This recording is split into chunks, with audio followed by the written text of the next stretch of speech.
O pessoal entra na justiça contra a sanção do projeto de lei que aumenta os salários do prefeito, vice-prefeito e secretários de São Paulo.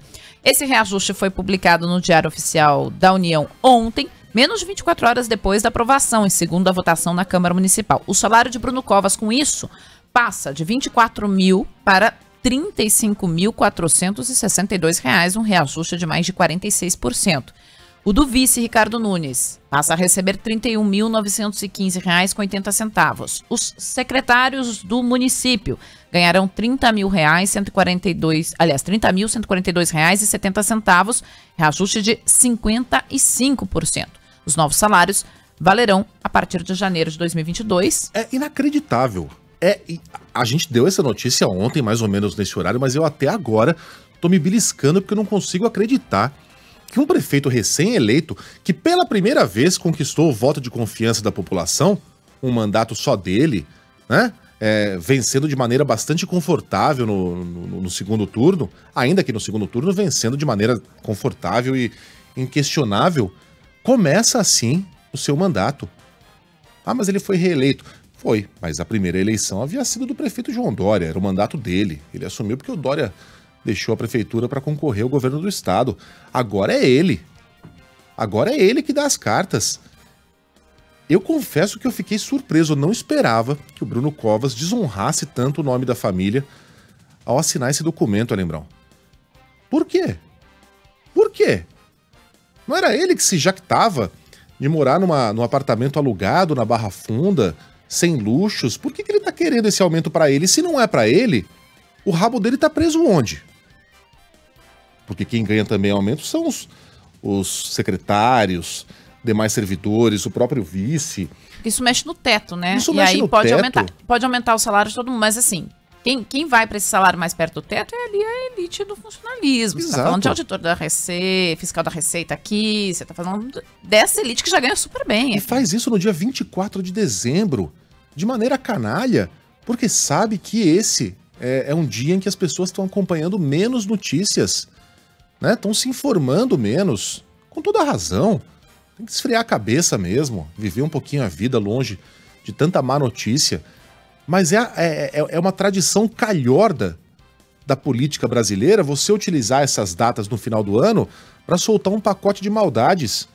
E o Bruno, junto com o Dória, soltou um pacotão. Aumentou o próprio salário, acabou com a gratuidade nos ônibus. Que coisa revoltante. Aliás, revoltante é a palavra utilizada pelo economista e fundador do Contas Abertas, Gil Castelo Branco, numa entrevista aqui à Band News FM. Ele falou que enquanto uma parte dos brasileiros não sabe como vai se sustentar a partir do ano que vem sem o auxílio emergencial, os parlamentares, na cara larga, tiveram um aumento de mais de 40% na renda.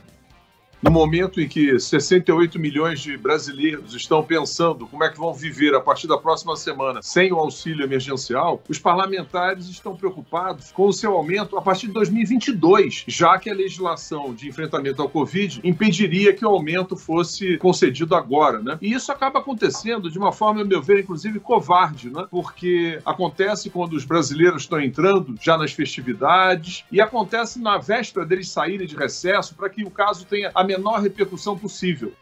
Olha, eu não sabia nem que o Gil ia falar isso, mas é exatamente isso, não é à toa que eles escolhem essa data, é que para você para você não ficar sabendo. Então não permita que isso aconteça não. Utilize o WhatsApp pro bem dessa vez. Pega esse trecho aqui da Band News FM ou outro trecho de uma rádio qualquer, copie e cole a notícia que saiu no jornal, mande para os seus parentes, mande para todo mundo que você conhece. Isso não é fake news, isso é verdade. Os caras estão se concedendo um aumento de quase 50% na calada do ano, no dia 24 de dezembro, para você não ficar sabendo. É por isso que eles escolhem essa data. A Ellen tá com boca tremendo aqui porque quer falar. Não, é que eu tava lembrando que... sabe que eu fiz ciências sociais também, além de jornalismo. Não concluí o curso, mas fiz. E aí a gente ficou lá, ciências sociais, né? Se debruça um semestre inteiro estudando o Príncipe do Maquiavel. E lá ele diz que quando você tem que fazer uma maldade, você faz de uma vez só, de preferência no início do mandato. Na época ele não falava de mandato, né? Mas de preferência ali no começo de um ciclo e tal. Porque depois você viria com as benesses e as pessoas esquecem esse pacote. Mas eu nunca pensei que alguém ia levar tão ao pé da letra isso. Era uma coisa... Você não podia imaginar que ia levar. E mais, O eleitor de São Paulo, que elegeu o Bruno Covas, imagino, uma parte deles, que tem elegido justamente porque, por exemplo, o opositor que estava com ele ao segundo turno, o Boulos, né, ele tinha propostas que, em parte, eram incompatíveis com a realidade em termos econômicos. Então ele falava muito isso, assim, de reajustar salário de funcionalismo, não mexer na previdência do funcionalismo, o que é contra toda uma cartilha hoje em dia que prega a boa economia, que prega as boas finanças e que prega a realidade para administrar um município. Então imagino que boa parte dos eleitores tenha votado no Covas por causa disso, né? Que inclusive simpatizava com Boulos, mas olhava e dizia assim, mas não dá, porque é inviável o que ele está propondo aqui, se tu vai aumentar gasto com funcionalismo, se tu não vai fazer reforma de previdência... Vai contratar mais gente.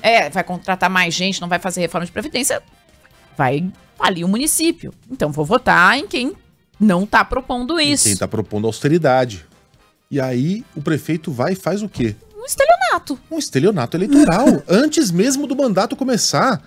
É inacreditável. Olha, Mário Covas, com todos os seus defeitos, jamais concederia a si próprio um aumento logo depois de ter sido eleito pela população. Jamais. Covas dizia que havia dois tipos de políticos.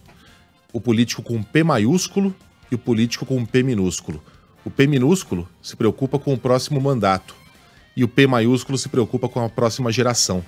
Mário Covas, se fosse vivo, estaria puxando com muita força agora a orelha do neto. Bom, procurada, a prefeitura informou por nota que o teto salarial do município, que só entrará em vigência em 2022, está defasado desde 2012, o ano da última correção. A administração justifica que nesse período, que vai completar 8 anos, a inflação acumulada chegou a 63% pelo IPCA e 100% pelo IGP.